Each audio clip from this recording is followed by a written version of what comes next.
Just keep calm, babe. I woke up with a sharp pain shooting through my back and shoulders. My entire body felt like it had been through a fight, but I couldn't remember anything unusual happening during the night. As I struggled to sit up, I noticed the dark bruises blooming across my skin. I had no memory of falling or hurting myself in any way. "Stephen," I called out, my voice trembling. He rushed into the bedroom, concern etched on his face. What's wrong? He asked, his eyes scanning over the bruises on my arms. I showed him the marks. "Look at this. Did something happen last night? I don't remember anything." Stephen looked just as puzzled as I felt. No, nothing happened. I was right here beside you the entire night. Are you sure you didn't fall out of bed or something? I shook my head, feeling more confused than ever. I hadn't moved from the bed, that much I knew. Stephen helped me get dressed and we decided it was time to see a doctor. The doctor ordered a full set of tests, checking everything from my blood pressure to potential vitamin deficiencies. When the results came back, everything appeared normal, except for one thing. You tested positive for nitrazepam, the doctor said, frowning at the report in his hands. That can't be right. I've never taken any kind of sedative in my life. Are you sure? It's a strong drug, typically used to treat severe insomnia or anxiety. You haven't been prescribed anything like that? I shook my head, my mind reeling. No, doctor. I wouldn't take anything like that without knowing. He looked concerned but didn't press further. When I got home, I saw a small pile of papers on the table. Stephen had left some of his things scattered about after sorting through bills and documents the other day. Then something caught my eye. A prescription slip, crumpled slightly at the edges. My breath hitched in my throat as I picked it up and read the name. Stephen. For a moment, I felt a pang of concern. Could Stephen be struggling with some kind of ill? Why he hadn't told me? Maybe he'd been suffering in silence, trying not to worry me. But why? Curiosity gnawed at me, and I decided to search online for more information about the drug. As I read through the details, my heart began to pound harder. The dosage prescribed to Stephen was far higher than what was typically recommended for mild insomnia. It was the kind of dose that could knock someone out completely. The most surprising thing to me was that the main ingredient of the drug was nitrazepam. An unsettling thought crept into my mind. Could Stephen have done this? Was he drugging me? The idea seemed absurd, but I couldn't shake the feeling. The way he had looked at me this morning, calm, almost too calm, left a knot of unease in my stomach. I sat there staring at the screen, my thoughts spiraling into darker places. Was I just being paranoid, or was something far more sinister happening right under my nose? That night, as Stephen handed me my usual cup of chamomile tea, I hesitated. I could feel his eyes on me, waiting for me to take a sip. My heart pounded in my chest as I forced a smile and took the cup. But instead of drinking it, I waited until he left the room and poured it down the sink. I knew then that I needed proof, something to confirm what my instincts were telling me. That evening, after Stephen had fallen asleep, I set up a small camera in our bedroom, hidden among the books on the shelf. I needed to know what was happening while I slept. The next morning, I could barely contain my anxiety as I reviewed the footage. For the first few hours, nothing seemed out of the ordinary. I watched myself sleep peacefully beside Stephen. I stared at the screen, my heart pounding as the footage played out. My body, twisted and unnatural, crawled up the walls like some kind of grotesque creature. My breath caught in my throat as I watched. Stephen woke up looking up at me without a hint of surprise. He reached under the bed and pulled out a stick, using it to fend me off as I lunged at him from above. For the next hour, the two of us wrestled violently, though Stephen seemed to be the only one truly fighting. Finally, he managed to pin me down and cuff me to the bed, his face a mask of grim determination. The marks on my wrists suddenly made sense. The bruises, the pain, they were all because of this. I had been attacking him in my sleep, possessed by some force that I couldn't understand. I hadn't known. I hadn't realized it wasn't Stephen hurting me. It was me. Whatever dark force had taken over me at night, tears streamed down my face as I rushed to find him. "Stephen! Stephen! I'm so sorry!" My voice cracked as I called for him, but there was no response. I searched the entire house, my heart racing faster with each passing second. The kitchen was empty, the living room quiet. "Stephen!" I screamed louder, panic rising as my voice echoed through the empty rooms. Where could he be? I checked the bathroom, the study. Nothing. The house felt unnervingly still, as if I were the only one left in it. My stomach twisted with fear. Something wasn't right. Then, I remembered the bedroom closet. I hadn't checked there yet. My hands shook as I reached for the handle, a sickening feeling growing in the pit of my stomach. Slowly, I opened the door. I wasn't just a victim anymore. I was the monster. 911, we need help! There's something wrong! There are only 5 of us on this camping trip. But we keep counting 6 and we don't know who he is. Oh God, I don't know what's going on. Josh was killed and Alex and Sam were lost in the woods. And Henry, I'm not sure. Please send help. I am Hannah, along with Josh, Henry, Sam and Alex. We have been friends since freshman year of high school and decided to go camping to celebrate our graduation. When we arrived, we began setting up our tents. Henry quickly finished setting his tent and went to find firewood. Josh was reading the tent setup instructions, while Alex and Sam were busy putting up their tent. I am sure that at that moment there were only 5 of us, and I knew each one well. Suddenly a red light flashed, and I joked that it might be a UFO coming to Earth. But shortly after, everything became eerily cold. The sun had set, and the silence was overwhelming. We sat around the campfire for warmth, but the feeling of safety quickly vanished. Josh looked around for Henry but couldn't find him. I heard footsteps behind me and thought Henry had returned. We relaxed, but the atmosphere grew tense. Henry appeared suddenly, asking why we hadn't gotten a chair for him. We had arranged 5 chairs around the campfire, so there shouldn't have been a 6th person. The more I tried to explain, the more confused my thoughts became, as if someone was draining my thoughts.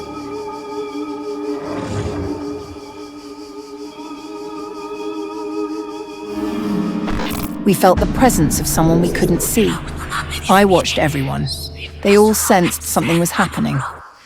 Sam and Alex expressed their anxiety, while Josh and Henry couldn't hide their fear. Henry broke the silence. "Okay, I'll get my own chair." I stood up and offered to help him. As we walked away from the campfire towards the tents, I asked Henry how many people were there. He nervously replied, 5, or rather 5 chairs. Every time I thought about the 6th person, my thoughts became uncontrollable. It was like waking up from a dream and forcing myself to remember it, but I couldn't. Each time I thought about the 6th person, I felt a sharp pain. We returned to the campfire to find 2 empty chairs for Henry and me. Everything seemed normal now, even though it hadn't before. Sam suggested we might be tired from the long trip and needed some rest. Perhaps she was right. We were all sleep-deprived from waking up early to get here. Alex brought out some drinks and we sat closer to the fire, sipping and warming ourselves. The feeling of safety and comfort returned, but it didn't last long.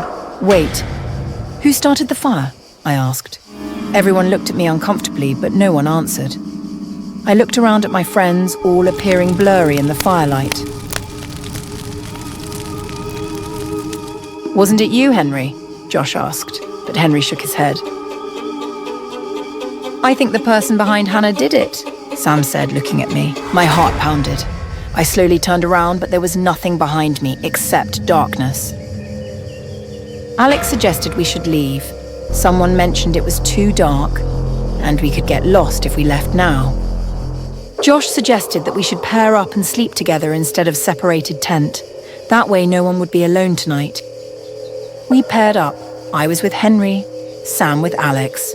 Josh said he didn't have a partner, but we reassured him that he did. I didn't know why we said that, why we kept thinking about the 6th person. Sam suggested arranging the tents in a U shape so the entrances were close together, limiting access. Everyone settled into their tents. Although Josh was alone, he felt okay because our tents were close together. But maybe Josh was just pretending to be brave. I deeply regretted letting Josh sleep alone. He was the least integrated into the group, and he knew that none of us were with him. Before going to sleep, we agreed to leave as soon as the sun rose. Alex's scream woke us up in the middle of the night. Henry and I opened our tent to find Sam and Alex staring at Josh's tent. Josh was still in his sleeping bag. His face was twisted in pain, and his nails had been removed, with black blood dripping. The rest of his body was curled up in the sleeping bag. Alex was in shock, his eyes unfocused. Sam shook him repeatedly, tears streaming down her face. Henry grabbed a flashlight, shouted, and told us to get up and run. We abandoned everything and ran away from the campsite. The 5 of us ran as fast as we could, with Henry leading, using the weak flashlight to guide us. And then Alex tripped and sprained his ankle. We all stopped. Someone said he knew how to make a splint for Alex and dragged him into the forest. Everything happened too quickly. Sam followed Alex's cries despite Henry trying to stop her. I wanted to follow Sam, but Henry grabbed my shoulder and shook me hard, urging me to leave. We kept running and running, but after a while, someone was quickly following us. My heart felt like it was going to burst out of my chest. My legs were burning. Henry looked back at me, yelling at me to keep running. He pulled a small knife from his pocket, handed me the car keys, and then turned back, throwing the knife at the person chasing us. I kept running in fear, stumbling along the path for hours. I didn't allow myself to stop. When I saw the familiar parking lot, I almost cried. I rushed to the car, started it, and quickly drove out of the forest and onto the highway. Now I'm waiting for 911 to arrive. I don't think they'll believe my story, but they said they sent a car. The sun is starting to rise. I looked in the rearview mirror and saw someone sitting in the back seat. We locked eyes.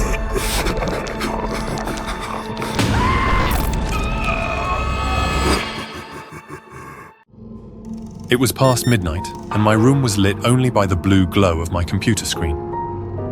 I was always curious about the boundaries of technology, so I decided to test the limits of an AI art generator. I'd been messing around with different prompts just for fun. Then an idea popped into my head. A twisted, dark idea that I immediately regretted.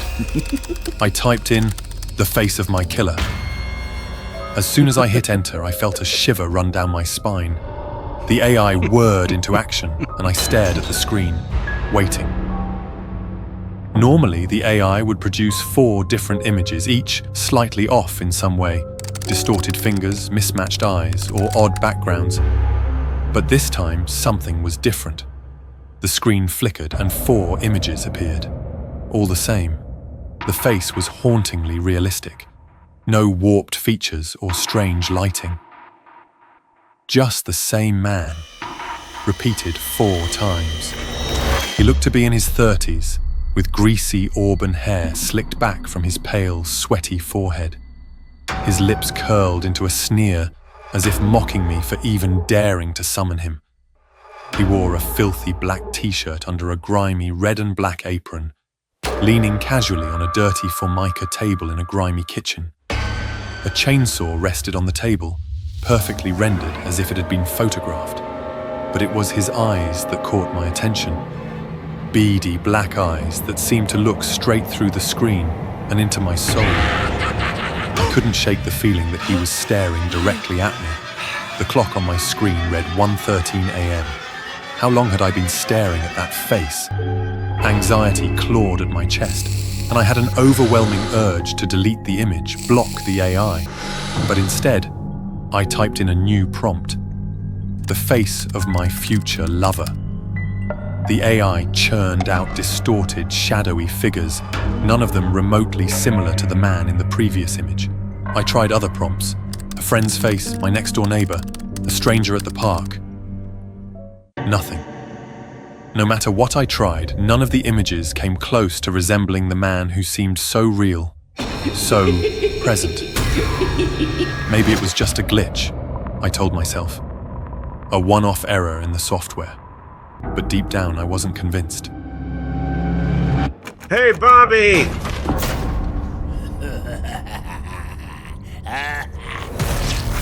The next day, I couldn't get the man's face out of my mind. He haunted my thoughts, his sneer mocking me whenever I closed my eyes. I still couldn't believe what happened last night, so I ran the AI again. I typed another prompt. What is my killer doing right now? The response was unsettling. A blurry image that gradually revealed itself to be a man lying on a mattress in a dimly lit room. I felt a chill as I recognized the same man from the previous images. The realism was unnerving. It was like a photograph taken from some unseen camera in his room. I tried another prompt. Show me my killer's house from the street. This time, the images were even more detailed, showing a nondescript house with a broken fence and a rusted car in the driveway. I could even make out the street sign in the background. I looked up the address on the internet, and it was real and only about 5 kilometers from me. The whole thing felt too real, too specific. I told myself it was just a coincidence, a fluke of the AI's programming. But I couldn't shake the feeling that this was more than just a coincidence. I became obsessed, spending hours generating images of this man's life. I knew his name was Ronnie from a name tag in one of the images. I saw his messy room, his girlfriend Katie, and even the brand of cigarettes he smoked. The more I saw, the more I felt like I was intruding on something private, something forbidden. But Ronnie seemed to sense it too. The images showed him getting more paranoid, looking over his shoulder, staring directly into the camera as if he knew I was watching. Finally, I decided to stop. The whole thing was getting out of hand. But just as I resolved to let it go, the AI showed me something that froze my blood. I'd typed in the prompt, "My killer right now." Ronnie stood in the dim kitchen, gripping a saw, its blade slick with blood. His eyes locked onto mine with a twisted grin, daring me to move. On the floor, in dark, smeared letters, the chilling words, "I can see you too," were written in blood, adding an air of ominous dread that made my heart race. I shut my computer, heart pounding in my chest. This wasn't just a glitch anymore. This was something far more sinister, something that defied explanation. I tried to stop after that, but I couldn't. It was like an addiction. I needed to see more, to know more. Every day I'd check in on Ronnie, watching him as he went about his life, feeling a sick thrill at the thought that he might somehow know I was there and planning to kill me. Then one day the images stopped being so mundane. I typed in, "My killer, current location," and the AI generated a view of a street that looked unsettlingly familiar. It was my street. My hands shook as I refreshed the image, again and again, watching as the figure drew nearer. It was Ronnie, without a doubt. He was coming for me. Panic set in. I locked every door and window, grabbed the largest knife I could find, and sat in the dark, waiting. My computer screen showed my front door now, the image slowly processing. I didn't need to look. I already knew what it would show. The doorknob rattled. My breath caught in my throat as the door slowly creaked open. I raised the knife, my heart pounding in my chest. There he was, standing in the doorway, exactly as the AI had shown him.